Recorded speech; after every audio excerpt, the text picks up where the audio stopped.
Baik, selamat pagi teman-teman semua. Selamat datang di mata kuliah metodologi penelitian. Hari ini kita masuk ke materi terkait etika dan filosofi penelitian.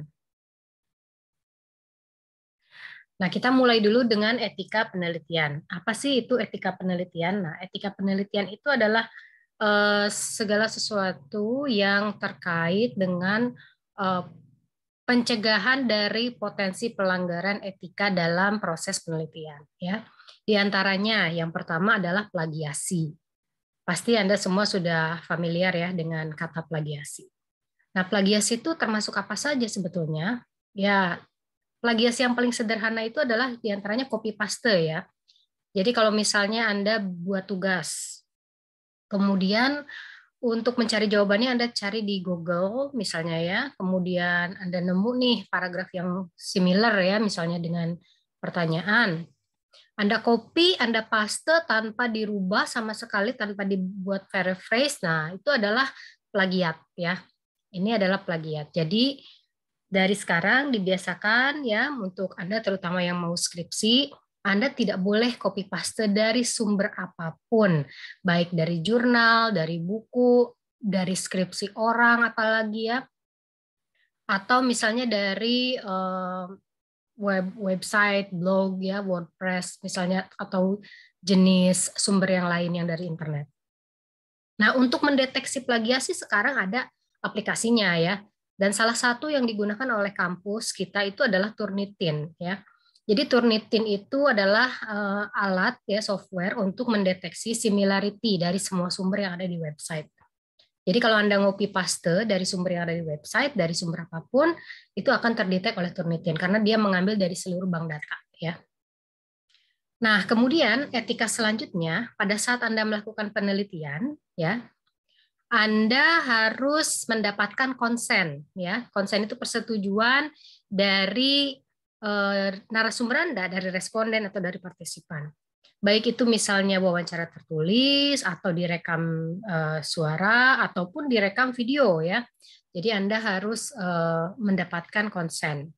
Nah, konsen ini paling sederhana boleh dengan pernyataan ya, pernyataan langsung lisan atau misalnya dengan tulisan ya. Tapi kalau Anda ingin mendapatkan bukti bahwa proses penelitian itu konsensual, ya Anda harus mendapatkan surat dari pernyataan partisipan ya atau responden yang dia tanda tangan. Jadi nanti misalnya Anda buat sendiri suratnya terus ditandatangan oleh yang bersangkutan. Ini akan melindungi penelitian Anda ya dari tuntutan karena yang bersangkutan sebagai partisipan sudah bersedia. Nah, kemudian peneliti ya juga harus menyajikan hasil penelitian itu ya apa adanya ya tanpa dibumbui dengan tambahan informasi yang tidak berdasar. Jadi kalau misalnya responden Anda menyatakan A ya, Anda tulis A di penelitian Anda, di laporannya tanpa ditambah-tambahi dengan asumsi pribadi ya. Jadi penelitian yang baik itu ya harus apa adanya berdasarkan dari data. Nah, kalau misalnya terjadi pelanggaran etika bagaimana? Banyak ya. Dan ini semuanya bergantung kepada kebijakan yang berlaku di institusi tempat Anda bekerja atau meneliti ya. Kalau di kampus biasanya kemungkinan kalau ketahuan pada saat sidang berarti sidangnya akan dibatalkan ya. Dinyatakan tidak lulus, Anda harus merevisi skripsi Anda dan Anda harus sidang ulang ya, daftar ulang, dan Anda bisa bayangkan ya betapa terbuangnya banyak waktu kalau misalnya itu sampai terjadi. Apakah itu pernah terjadi? Ya pernah ya, walaupun jarang tapi hal tersebut pernah kejadian dan akhirnya mahasiswanya harus mengulang sidang. Kemudian kalau misalnya sudah terlanjur lulus bagaimana? Kalau ternyata sudah terlanjur lulus dan ada orang yang mengklaim bahwa skripsi yang Anda buat itu adalah skripsi milik dia yang Anda copy paste, Anda masih terkena konsekuensinya ya. Bisa hingga dicabut gelar, dibatalkan gelar. Kalau misalnya terbukti bahwa hasil penelitian adalah plagiat. Belum lagi konsekuensi sosial ya pasti, apalagi sekarang zaman apa-apa mudah informasi diakses ya, begitu ada kabar Anda plagiat Anda bisa tercorengnya lebih luas ya, karena sekarang dengan adanya sosial media, orang jadi semua tahu ya. Misalnya gelar Anda dicabut, banyak orang yang tahu. Itu adalah konsekuensi sosial lainnya. Belum lagi tuntutan hukum kalau misalnya yang Anda plagiat itu tidak terima gitu ya. Dia sudah misalnya mengeluarkan sumber daya yang besar untuk melakukan penelitian ya, dengan energi, pengorbanan, uang, waktu. Terus misalnya ada orang yang seenaknya saja memplagiat ya. Kalau misalnya orangnya mengajukan tuntutan hukum ya bisa kena juga ya, selama bisa dibuktikan. Nah, ini adalah contoh ya, contoh bagaimana Turnitin bekerja. Aplikasi Turnitin yang juga digunakan oleh Ekuitas terhadap skripsi mahasiswa maupun penelitian dosen. Nah, ini adalah bagaimana Turnitin mendeteksi ya. Ini contoh. Jadi di internet atau di database internet di sana ya, yang bisa dilihat oleh Turnitin itu ada kalimat yang sama persis susunannya seperti ini. Yang merah-merah ini sama persis seperti ini ya. Tapi kan Bu, bisa aja misalnya saya nulis misalnya ibu saya Budi misalnya. Saya ibu Budi misalnya ya. Saya ibunya Budi. Nah, bisa saja di luar sana ada pernyataan saya ibunya Budi. Ya, makanya kalau Turnitin itu biasanya ada batas toleransi kesamaan. Jadi setiap kampus beda-beda ya. Biasanya kalau dikti pada umumnya itu tidak boleh lebih dari 20%. Jadi boleh sama tapi tidak boleh lebih dari 20%. Karena kalau lebih dari 20% itu berarti banyak sekali dia yang dikopi sama persis ya. Nah, itu adalah kelonggaran dari Turnitin yang berdasarkan kebijakan dari institusi. Nah, ini adalah contoh hasil pemeriksaan Turnitin ya.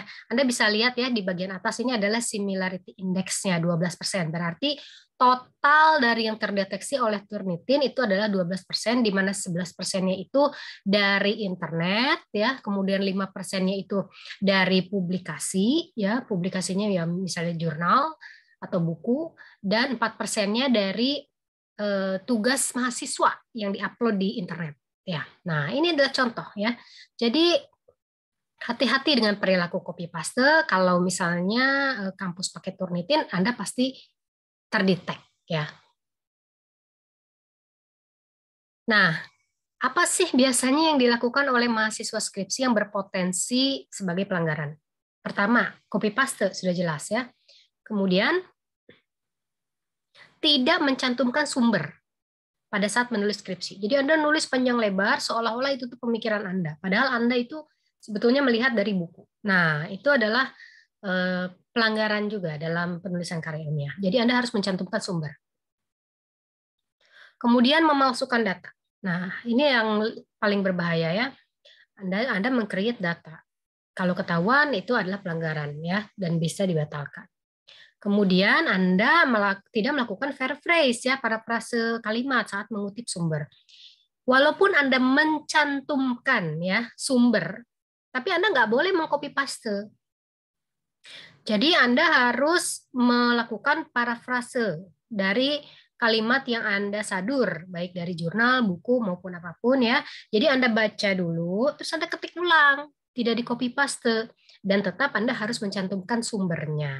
Ya, karena ingat ya, yang namanya copy paste itu akan terdeteksi oleh Turnitin atau aplikasi lainnya.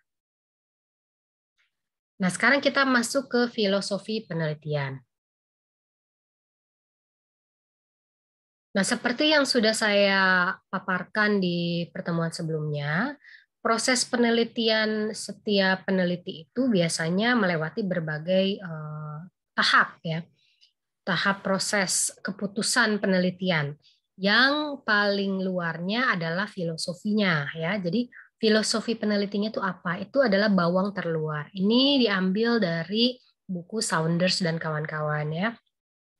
Jadi dari yang paling luar itu adalah filosofi penelitian, kemudian baru ke pendekatan bagaimana dia membangun teori, ya, apakah induksi, deduksi atau abduksi, kemudian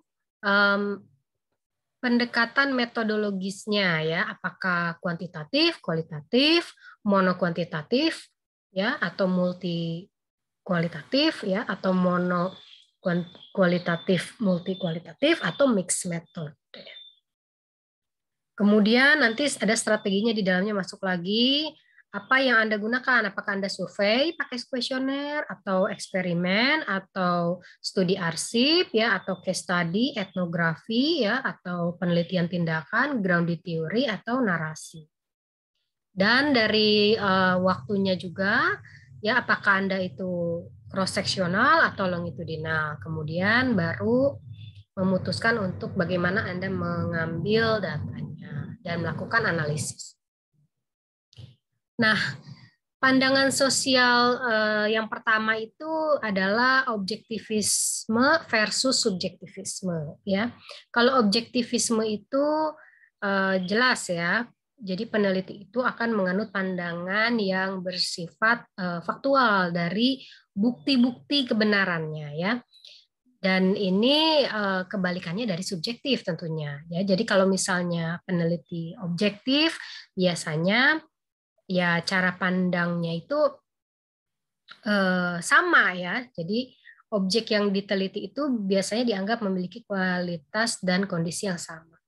Ya, seperti api adalah panas ya dan berbahaya, misalnya seperti itu. Nah, kalau subjektif itu kontradiktif dengan objektif, kebalikannya.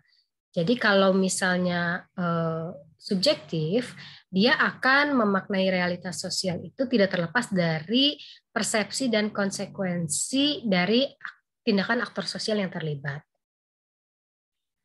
Nah, kalau misalnya dalam penelitian sosial, misalnya di perusahaan ya, contoh ya, seorang manajer yang objektif biasanya akan berpikir bahwa SOP ini adalah penting dan akan membangun organisasi yang baik.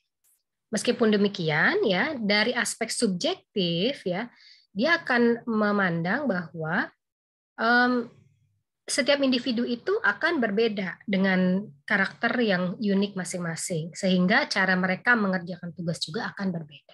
Nah, ini adalah contoh subjektivisme. Jadi subjektivisme itu bisa dibilang merupakan kombinasi antara seni dan humaniora. Nah, filosofi penelitian seperti yang tadi sudah saya tunjukkan di bawah penelitian ya dari Saunders dan kawan-kawan terbagi menjadi beberapa pendekatan filosofi. Pertama positivisme, kedua realisme, ketiga interpretivisme, keempat postmodernisme, dan kelima pragmatisme. Kalau positivisme adalah filosofi yang fokus kepada metode empiris ilmiah secara baku ya dan ketat untuk menghasilkan data dan fakta yang tidak dipengaruhi oleh interpretasi ataupun bias pendapat orang ya. Itu filosofi positivisme. Jadi betul-betul menggunakan fenomena yang bisa diamati dan diukur dan menganggap hanya itulah data yang dianggap kredibel untuk penelitian ya. Nah, biasanya filosofi positivisme penelitinya akan membuat atau merancang hipotesis ya.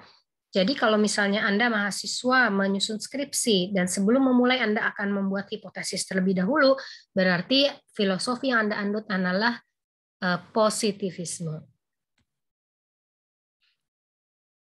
Nah, kalau realisme adalah menguji asumsi yang terlihat ya melalui pengukuran tertentu. Nah, kalau itu masuk ke realisme kritis.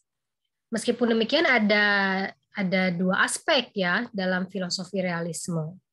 Jadi yang pertama adalah aspek kebenaran objek makroskopik dan yang kedua adalah aspek dunia sekitar objek makroskopik yang bersifat independen dan bisa berbeda ya. Jadi realisme ini sebetulnya dia menguji membuktikan kebenaran entitas tertentu gitu ya. Nah, contoh ya. Realitanya biasanya meja itu bentuknya persegi dan terbuat dari kayu. Ya. Tapi ada ternyata meja yang bentuknya tidak kotak dan bahannya juga tidak selalu dari kayu. Dan ini dibuktikan dulu melalui penelitian. Nah, itu realisme ya. Atau misalnya baju. Baju itu bentuknya T, makanya suka disebut t-shirt ya. Tapi ada juga baju yang bentuknya tidak T, sehingga memerlukan pengamatan tertentu untuk membuktikannya. Nah, kalau interpretivisme itu ya kurang lebih mirip dengan realisme yang sebelumnya. Cuma dia biasanya dikembangkan sebagai kritik dari positivisme ya, tapi dari perspektif subjektivis. Jadi kalau interpretivisme itu menyatakan bahwa manusia dan dunia sosialnya itu tidak dapat dipelajari dengan cara yang sama seperti fenomena fisik ya. Jadi manusia itu tidak bisa sederhananya dipukul rata bahwa manusia yang baik itu memiliki karakter A, B, C, D misalnya. Karena memiliki keberagaman. Misalnya dari latar belakang budaya yang berbeda, kondisi yang berbeda, cara dibesarkannya berbeda, waktunya juga berbeda ya, sehingga akan mengalami realitas sosial yang berbeda. Nah, interpretivisme itu sebetulnya berseberangan dengan filosofi positivisme ya. Jadi tidak berlaku hukum universal untuk semua orang ya. Dan filosofi interpretivisme itu biasanya cocok untuk penelitian sosial ya yang berisi keberagaman, misalnya keberagaman manusia, budaya, ya latar belakang dan lain-lain. Peneliti budaya ya cocok ini interpretivisme. Psikologi juga mungkin cocoknya ini interpretivisme. Nah, kalau postmodernisme ini adalah filosofi di mana keputusan berada di pemikiran dominan ya. Jadi postmodernisme itu percaya bahwa setiap rasa keteraturan itu sifatnya sementara dan tidak berdasar dan hanya bisa diwujudkan melalui bahasa tertentu ya. Jadi tidak ada cara abstrak untuk menentukan cara yang benar untuk menggambarkan dunia. Tapi yang disebut dengan benar itu diputuskannya secara kolektif ya, secara dominan. Nah, yang dominan itu yang memutuskan kebenarannya. Jadi kalau postmodernisme keputusannya berada di kebenaran yang diputuskan oleh dominan ya, kolektif. Nah, kalau pragmatis, ya pragmatisme, ini juga filosofi lainnya. Nah, biasanya dia itu menggunakan logika ya, lebih ke menggunakan logika untuk menerjemahkan fenomena atau makna ya. Nah, biasanya pragmatisme ini mendamaikan dan menjembatani dua filosofi yang bertentangan gitu ya, jadi di tengah-tengah. Dan penelitian dari filosofi pragmatis itu biasanya dimulai dengan masalah yang tujuannya untuk memberikan solusi praktis ya sebagai dasar informasi praktis di masa depan. Jadi poinnya pragmatisme itu adalah menjunjung konsep kebenaran dengan melihat sebab akibat itu secara praktis saja, praktikal ya, dengan logika. Jadi sederhananya misalnya kalau mau jadi kaya, ya harus jadi pengusaha. Nah, itu adalah contoh pemikiran pragmatis. Nah, itu saja yang bisa saya sampaikan terkait dengan filosofi penelitian. Kita akan ketemu lagi di materi selanjutnya. Terima kasih atas perhatiannya. Assalamualaikum warahmatullahi wabarakatuh.